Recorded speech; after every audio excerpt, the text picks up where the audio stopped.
Hello everyone, welcome to my channel. This is the third part of the chapter heat.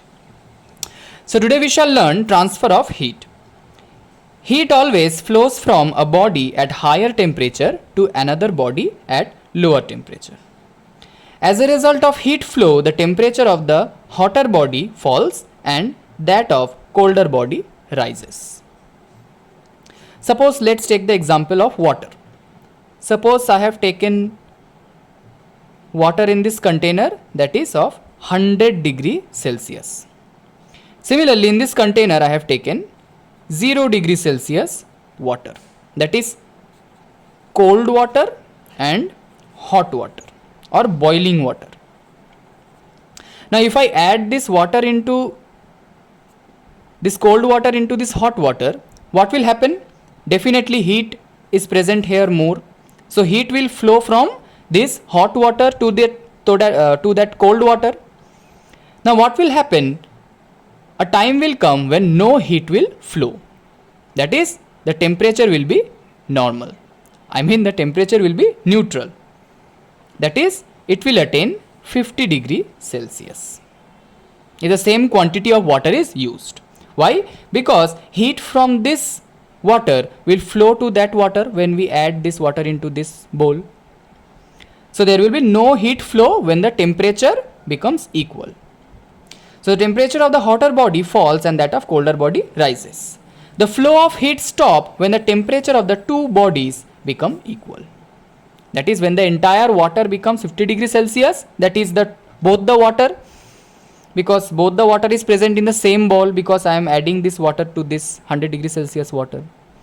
So time will come when there will be no heat flow and a constant temperature will be seen. There are three ways in which heat can be transferred from one body to another. These are conduction, convection and radiation. So today we shall learn only the conduction part. So let us know about these three modes of heat transfer. Conduction. Take a piece of stiff copper wire and hold it in the flame. As you can see in the picture, this is the copper wire and a person is holding this copper wire to the flame. What happens? The copper wire becomes warm. After some time, the copper wire becomes hot. This is because the heat is transferred from flame to the copper wire. So when we are holding this copper wire, we will feel the warmth of this copper wire because heat is been flowing. After some time, we cannot hold this copper wire because it will become extremely hot. So transfer of heat from hotter part to the colder part without the actual movement of the particles of the medium is called conduction. So see, this copper wire is intact. Only the heat is flowing through this copper wire and we can feel the hotness of the copper wire. Because see this line, the particles of without the actual movement of the particles. The particles of the copper is not actually moving, right? Copper is intact. The heat is flowing from this end to the entire copper rod or the copper wire. In solids, heat is transferred by this process. Remember, in solids, heat is transferred by this process. In liquids, the process is different. That we will learn here.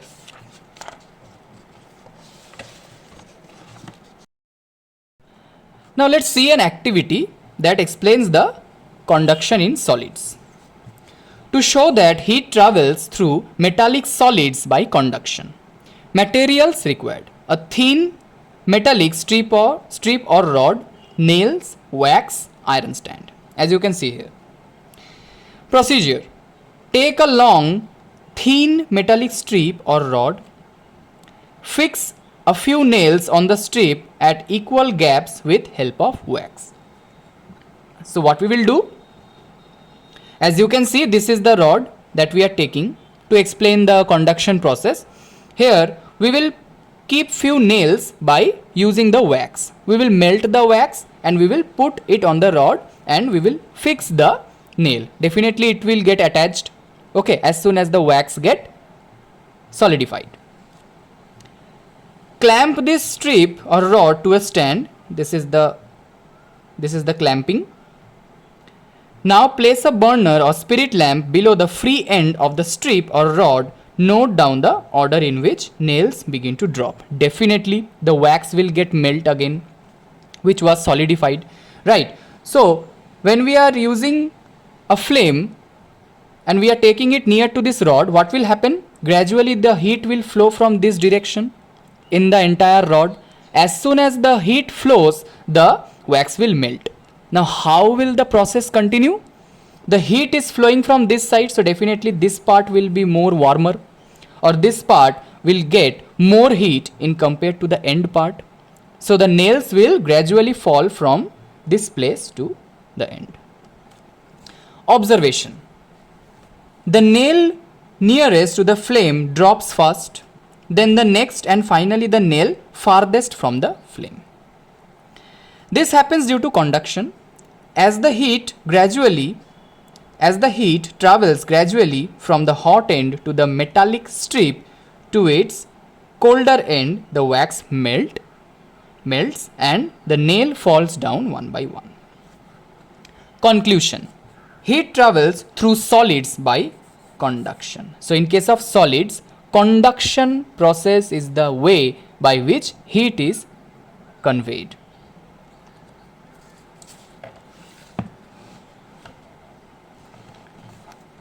This gradual flow of heat in a solid from hot end to cold end is called conduction of heat, because heat has been conducted. Heat conduction from an object to another takes place under the following two conditions. So now, to have this conduction process, two conditions is required. The two objects should be in direct contact, definitely. Suppose in this case only, the flow of heat from this part or this part of the rod to this part only can occur if they are connected. If suppose here is a gap, or if suppose here is no rod present, so definitely the heat will flow till here, and from here there will be no heat flow by conduction, right? Temperature of the two objects should be different. Definitely we have discussed in the previous page only that heat flows from hotter body to a colder body. So definitely the temperature difference should be there, otherwise there will be no flow of heat. This is quite logical. Insulators and conductors. All solids do not allow heat to pass through them with an equal ease. Okay, so all solid restrict or do not allow heat to pass through them quite easily. Some allow heat to pass through them faster than others, whereas some do not allow the passage of heat through them. That is, so some allows the heat to pass through them quite easily, some actually do not allow quite easily to pass through them, that is to conduct heat through them, and some restrict the flow of heat. Not completely, but they do not allow easy passage of the heat. Now let's see by an activity. Activity 4. To show that different solids conduct heat to different extents. Materials required: 3 rods of the same dimension. Same dimension means same length, same volume and same mass. Copper, iron and glass. Tripod stand, nails, wax and Bunsen burner. The same experiment like the previous one, but here we are taking 3 different rods. Procedure: take 3 rods of different materials, one of copper, iron and glass, having the same dimension, that is same length, same volume, same mass and everything in same, but the material is different. Place them on a tripod stand and fix a small nail near one end, same side of each rod using wax. So as you can see, at the same position, that is at the end of this rods, we are placing the iron nails. Okay, by using the wax, definitely. Now what we are doing,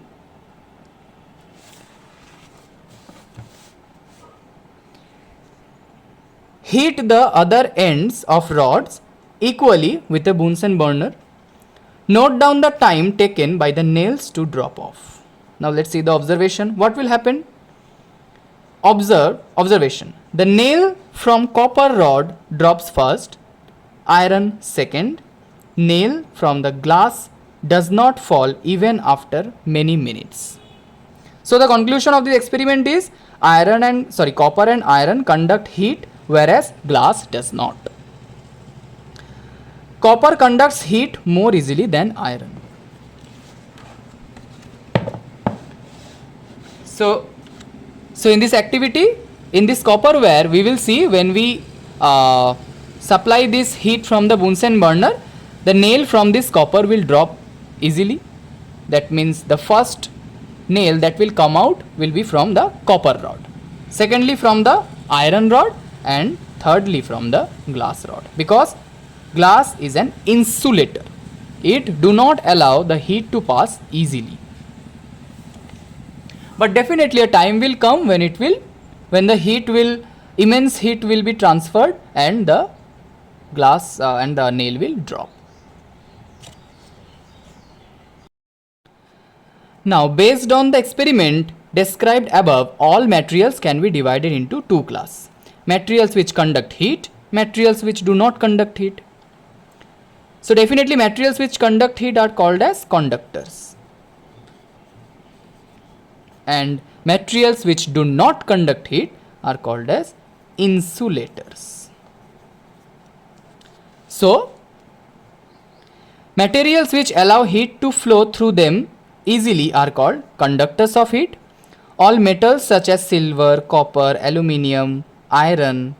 Remember, this brass and stainless steel which is mentioned here, these are not called metals. These are actually alloys. So this silver, copper, aluminium and iron, these are actually pure metals, but this brass and stainless steel are actually alloys, and their alloys are good conductors of heat. So this brass and stainless steel, remember, these are alloys. In the higher classes you will learn what are alloys, how they are made. That is, alloys are actually mixture of, precisely to be called as homogeneous mixture of two or more metals. In the higher class you will definitely learn. Just remember that alloys contain or the mixture of two or more metals, and non-metals also can be there. Materials which do not allow heat to flow through them easily are called poor conductors, non-conductors or insulators of heat. Materials such as wood, paper, glass, asbestos, bakelite, etc. are non-conductors of heat. Most liquids and gas are poor conductors of heat. That's why it takes lot of time to boil water, but when we heat iron metal, it conducts the heat easily. Both conductors and insulators of heat are useful to us. The materials which are good conductors of heat are used wherever heat is to be transferred fast. Like you can see here, the pressure cooker. This portion is made up of metal. Why? So that the heat can easily flow from outside to the inside. Whereas insulators are used to prevent the transfer of heat. The handle of this pressure cooker, so that we do not feel the heat while cooking. Some common uses of conductors and insulators are described below. Good conductors of heat, example, metals and their alloys are used for making cooking utensils. Insulators are used for making handles of the cooking utensil, as I have discussed, so that even the hot utensils can be lifted safely. Sometimes the handle of the metal kettle is covered with cane because cane does not conduct heat. Cane means, see the image here. This is called the cane, which is made up of bamboo. Materials such as bricks, asbestos sheet, mud, etc. used in house building do not allow heat from outside to enter the house during summer. These materials during winter do not allow heat from inside to go out. So definitely during summer it resists the direct coming of the heat inside our house. But definitely a time comes when we can feel the immense heat inside our room, because the slow heating occurs, and due to this process also that do not allow heat from inside to go out. So this is one of the reasons.